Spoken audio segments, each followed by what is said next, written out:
यदि तपाईँले 50cc को गेन्चुकी बाइकको लाइसेन्स झिक्न चाहनुहुन्छ भने तपाईँले मलाई यस्तो चोर दिन्छु लास्टसम्म हेर्ने भिडियो तपाईँ स्योर पास। धेरै साइकल पेल्ने होइन काम पनि गरेपछि शरीरलाई पनि हेर्नुपर्छ, पैसा मात्रै भनेर हुँदैन।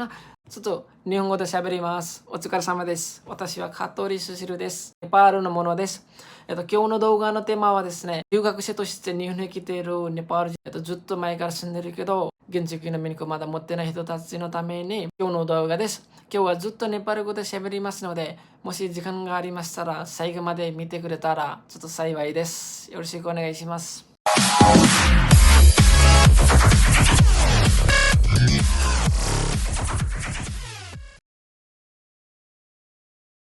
हेलो, आफ्नो देश नेपाल लगायत देश विदेशमा छरेर बसिराख्नु भएको मेरा नेपाली दाजुभाइ दिदीबहिनीहरूलाई नमस्कार। आज म एक्लै छु। आज म भिडियो बनाउन खोजेको चाहिँ मलाई मेरो भाइहरूले भर्खर आएको भाइहरूले जापानमा आएर साइकल चलाउँदा काममा जान गाह्रो भयो, कसरी बाइकको निकाल्ने, बाइक भन्दा नि स्कुटर लाइसेन्स कसरी निकाल्ने, के कसो गर्ने, ल यसो भनिदिनु पर्यो भनेर भन्नुभयो। त्यही भएको कारणले चाहिँ आज त्यसको बारेमा कसरी लाइसेन्स झिक्ने, के गर्ने, कुन कुन कुराहरू पढ्ने, कस्तो कस्तो कुराहरू पढ्दा चाहिँ छिटै लाइसेन्स निस्किन्छ। सर्वप्रथम तपाईँले जापानमा आउँदाखेरि हल्का नेपालमै तपाईँले बाइक चलाउन सिकिराख्नु भएको छ भने तपाईँलाई हल्का फाइदा हुन्छ। जापानमा चाहिँ स्कुल गएर सिक्नेहरू मान्छे पनि कम धेरै नै हुनुहुन्छ। स्कुटर भन्दैमा नेपालमा त अब एउटा स्कुटरको लाइसेन्स झिक्यो भने जति सिसीको पनि चलाउन सकिन्छ, तर जापानमा त्यस्तो हुँदैन। 50cc को 125cc को 250cc को 400cc त्यस्तै लगाएर 1000-1200 सीसीसम्मको हुन्छ है बाइकहरू। स्कुटर पनि 400cc सम्मको स्कुटर पनि देखिरहेको छु मैले। आज मैले व्याख्या गर्ने आज भन्ने भनेको तपाईँलाई 50cc हो, त्यसलाई चाहिँ निहुङ्गो भन्दा गेन्चुकी भन्छ, इङ्ग्लिसमा भन्दा मोपेड भन्छ। अनि यसलाई चाहिँ अरू ठाउँहरूमा स्कुल गएर 5-7 हजार रुपियाँ तिरेर अनि सिकेर जानुहुन्छ अरे भन्ने सुनेको थिएँ। तर ओकिनावामा त्यस्तो सिक्ने मान्छे कोही छैन। ल प्राय नेपालबाट आउने सबैजना विद्यार्थीहरू, सबै नेपाली दाजुभाइ दिदीबहिनीहरूले थोरै भए पनि स्कुल सबैले सिकेको हुन्छ। त्यहाँदेखि तपाईँले स्कुल सिकेको छैन भने पनि उहाँ लाइसेन्स झिकेर लास्टमा ट्रायल दिने बेलामा उनीहरूले ट्रायल भन्नाले त्यस्तो टेस्टहरू ट्रायल केही हुँदैन, जस उनीहरूले हल्का हल्का कसै चलाउने भनेर सिकाइदिइराखेको हुन्छ।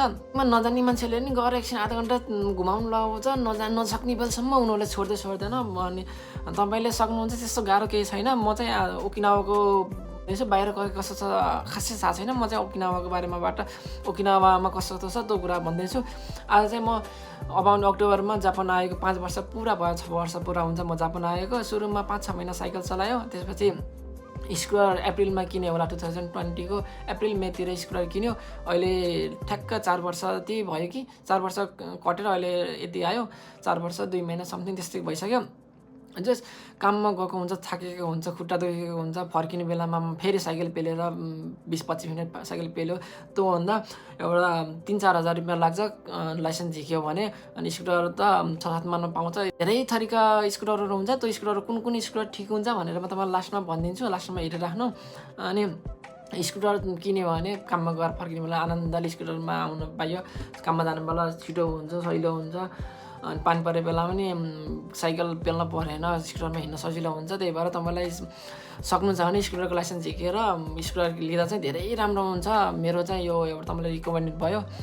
अनि तपाईँले लाइसेन्स झिक्न चाहनुहुन्छ भने स्कुल जान परेन, स्कुल नगइकन डाइरेक्ट स्याक्सो भन्ने हुन्छ, नाहाको स्याक्सो देख्न भएन, नाहा छ, त्यहाँ गएर तपाईँले आफ्नो जिउमिन हो भन्छ। जिउमिन हो चाहिँ मैले यहाँ राख्ने जिउमिन हो यस्तो हुन्छ। यो जिउमिन हो चाहिँ गएर स्याक्सोमा गएर सेतो खामी हुन्छ, एउटा 9 नम्बरको अगाडि सेतो खामी हुन्छ। त्यो सेतो खामीमा चाहिँ आफ्नो एड्रेसहरू सबै आफ्नो भेरिफिकेसनहरू लेख्यो, आफूलाई जिउमिन हो भनेर जिउमिन होमा टिक लाग्यो। माइन नम्बर चाहिन्छ चाहिँदैन भन्छ, माइन नम्बर नभए हुन्छ, माइन नम्बर नासी गरेर अनि 9 नम्बरमा गएर त्यो जिउमिन हो उस गर्नु 300 रुपियाँ लाग्छ। अनि 300 रुपियाँ तिरेर जिउमिन हो किन्नु। त्यो जिउमिन हो चाहिँ तपाईँको 1 वर्षसम्म जति पनि फेल भए पनि जतिचोटि फेल भए पनि चलाउन मिल्छ। 1 वर्षसम्म चलाउन मिलिरहेको छ, तपाईँसँगै हुन्छ त्यो जिउमिन हो।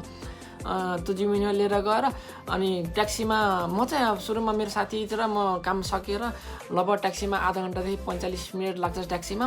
म र साथी चाहिँ काम सकेर साइकलमा 1 घन्टा 1.5 घन्टा लगाएर साइकल पेलेर गएको। 3 चोटिमा झिकेको मैले पनि, मेरो साथीले 3 चोटि 4 चोटिमा झिकेको। अनि अरू साथीहरू छ 12-13 चोटिसम्म गएर हरेस नखाइ निकाल्ने पनि छ, एकैचोटिमा फेल भएर निकाल्ने पनि छ। अनि कतिहरू काम छुट्टी मारेर अनि जाने कहिले ताइफो, कहिले के पानी पऱ्यो, कहिले के भएर अनि बन्द भएर फर्केर आउने मान्छे छ। अहिले पनि हेरिरहेको होला है, अन्त मान्छेले हेरिरहेको होला। अनि तपाईँले त जिमिनो लिएर गएर ट्याक्सीमा जानुभयो 4 जना जानुभयो भने चाहिँ ट्याक्सीमा त्यही 2000 जति लाग्छ, एकजनाको भागमा 500 रुपियाँ पर्छ। 4 जना गयो भने ठिक हुन्छ। नत्र भने बसमा जाने हो भने बस मैले जानेको चाहिँ 56 नम्बरको बस चाहिँ जान्छ। अरू बसहरू त नोरिपामा गएर बस स्टेसनमा गएर बसहरू आइरहेको बेला ढोकामा अनि इतोमानको मेन उन्देनमेनको सेन्ताई किताई देश भनेर सोध्नु। तपाईँ त्यसको एड्रेस पनि म लिङ्कमा हालिदिइराखेको हुन्छु। त्यसको फोटो हेर्न चाहनुहुन्छ भने यहाँ फोटो आइरहेछ होला, यो फोटो हेर्नु। त्यहाँ 56 नम्बरको बसमा जाँदा धेरै हिँडिरहेको छ। 56 नम्बरको बसमा धेरै छ, त्यसमा चढेर जानुभयो भने ठिक हुन्छ। होइन भने आकामिनेकीसम्म मोनोरेलमा आयो, मोनोरेलमा आएर आकामिनेकीको तल झारेर त्यहाँ ट्याक्सीमा गयो नि भयो। होइन भने त्यहाँ फेरि बस लिएर गयो भने सस्तो पर्न सक्छ होला है। तपाईँ वहाँ गएर त जिउनियो लिएर जानु। अनि तपाईँले एकदम नबिर्सिनु कि एउटा फोटो लिएर जानु। तपाईँले त्यो फोटो पासपोर्ट साइज भन्नाले जाइरो कार्डमा लाउने फोटोहरू हुन्छ, सानो फोटो, त्यो फोटो एउटा चाहिन्छ, यो लिएर जानु।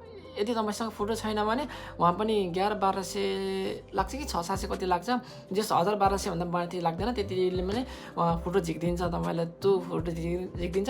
होइन भने तपाईँ जाँदै हुनुहुन्छ भने तपाईँको मोबाइलमा भएको फोटो कुनै गएर झिक्नु भने 120-150मा मस्त 6वटा फोटो आउँछ, जति पनि चलाउनु नमिल्छ। सबैभन्दा सस्तो त्यो हुन्छ।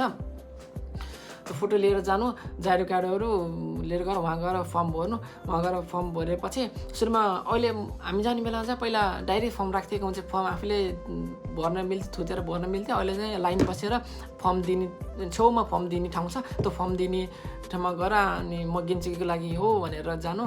गएर चाहिँ उनीहरूलाई फर्म दिन्छ, त्यो फर्म भरेर अनि फोटोसोटो टाँसेर लाइन बसेर 6 नम्बरमा भयो जस्तो लाग्थ्यो। त्यहीँ सोध्नु न आज लाइसेन्स दिन आएको भनेर सोध्नु। 6 नम्बर भयो जस्तो लागेको थियो मलाई। त्यसमा लाइन बसेर 1500 रुपियाँ पैसा लाग्छ, 1500 रुपियाँ दिएर त फर्म बुझाउनु। फर्म बुझाएर अनि तपाईँको बिहान 9 बजीदेखि 11 बजेभित्रमा पुग्नुपर्छ। तपाईँ 11 बजीसम्म पुगेपछि 12-12:30 बजेपछि इक्जाम स्टार्ट हुन्छ। 1-1.5 घन्टा 2 घन्टा तपाईँलाई बिचमा ग्याप हुन्छ। त्यो ग्यापमा चाहिँ तपाईँले नास्ता खानु भयो, नास्ता नखाइकन तपाईँले क्वेसनहरू पढेर बस्नुहुन्छ। क्वेसनहरू धेरै लेख्छ भन्छ है। तपाईँलाई चाहिन्छ भने म यहाँ त देखाउन सक्दिनँ, त्यो क्वेसन भिडियोमा एसएनएसमा देखाउन सक्दिनँ। तपाईँलाई यदि त्यसको क्वेसनहरू चाहिन्छ तपाईँसँग छैन भने चाहिँ मलाई फेसबुकमा, यहाँ फेसबुकको नाम पनि यहाँ आएछ होला, फेसबुकमा उस गर्नु। तर तल लिङ्क डिस्क्रिप्सनमा छ, त्यसमा फेसबुकमा रिक्वेस्ट पठाएर तपाईँले मलाई एड गरेर सोद्धा हुन्छ। म तपाईँलाई भनिदिन्छु है क्वेसनहरू कस्तो कस्तो छ, के आउँछ, कुन बार कुन कस्तो क्वेसन आउँछ भनेर नि म भनिदिन सक्छु, त भनिदिन्छु तपाईँलाई।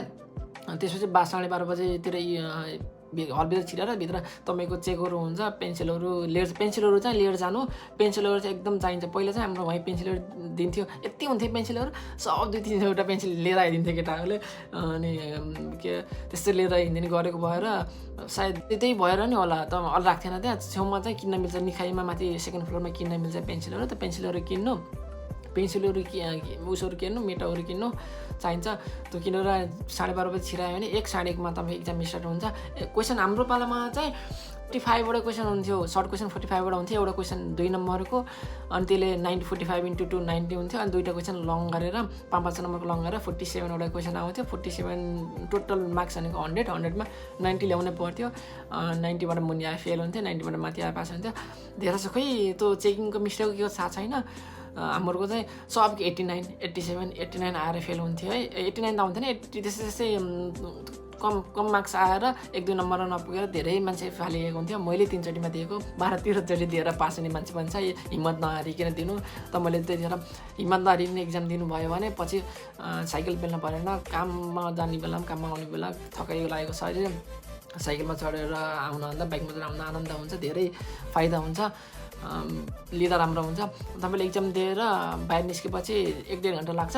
1 घन्टाभित्रमा छिरेको 1-1.5 घन्टाभित्रमा बाहिर निस्किन्छ। तपाईँ क्वेसन दिएर आए पछाडि अनि आधा घन्टामै तपाईँको रिजल्ट आउँछ। पास भयो भने, फेल भयो भने तपाईँ घर आउने, अनि पास हुनुभयो भने तपाईँ त्यहाँ तल लान्छ, एकछिन कुराउँछ। अनि आईहरू टेस्ट गर्छ। आई टेस्ट गरेपछि तपाईँलाई यो दिन आइज, यो दिन चाहिँ त्यो ट्रायल हुन्छ, अनि त्यसपछि त्यही दिनमा लाइसेन्स दिन्छ भनेर तपाईँलाई फर्काइदिन्छ। आईहरू टेस्ट गर्छ, सबै गर्छ। अनि तपाईँलाई 2 दिनवटा डेट दिएको हुन्छ, कुन डेट आउँछ भने आफूले चुज गर्ने। त्यो चुज गरेपछि यो डेटमा आउनु। तर अहिले चाहिँ एकदम प्याक छ, 1-1.5 महिना टाइम लाग्छ, 2-3 महिना पनि टाइम लाग्छ भनेर भनेको छ अरे भन्ने सुनेको थिएँ।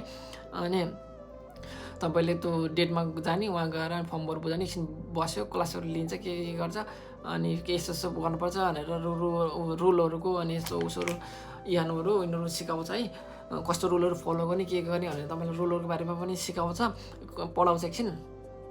अनि त्यो पढाएर 1 घन्टा जति पढाउँछ बिहानमा अनि त्यसपछि थोरै ब्रेक राखेर अनि फेरि अनि यति बजी आइज भनेर बोलाउँछ त्यही दिनमै अनि एकछिन ब्रेक नास्ता खाएर आए पछाडि तपाईँलाई ट्रायल दिन लगाउँछ अनि वहाँ गएर सब भेस्ट लगाउने पन्जा लगाउने सब लगाउने हेलमेट लगाउने अनि वहीँ स्कुटर 3-4वटा हुन्छ चलाउन नजाने मान्छेले यसरी चलाउने भनेर सिकाइदिन्छ चलाउन नजाने मान्छे खासै धेरै त हुँदैन अलिअलि हुन्छ तिनीहरूलाई चाहिँ हल्का सिकाइन्छ साइकल चलाइ आएर 5-6 महिना 3-4 महिना साइकल चलाउँछ जसले पनि साइकल चलाए स्कुटर जसले पनि सक्छ त्यो धेरै एकदम गाह्रो कुरा नै होइन त्यहाँ ट्रायल भनेर एकदम ट्रायल याल हान्ने पुरा एट हान्ने यस्तो उकालो ओह्रालो त्यस्तो केही होइन जस्ट उनीहरूले सिकाउँछ यस्तो कर्नरहरूमा अनि रोकेर अनि तोमारे स्टपमा पर तरिकाले तपाईँले स्टप गरेर अनि च्यान्तो तोमात्ते गरेर अनि यता इधर मिर्गी हेरेर दायाँ बायाँ हेरेर अनि निस्किन पर्छ तिनीहरू सब रोलो सिकाउँछ कस्तोमा कसरी गर्ने सब सिकाउँछ तपाईँलाई त्यो सिकाएपछि तपाईँको टेस्ट होइन उनीहरूले सिकाउने हो अनि सिकाए पछाडि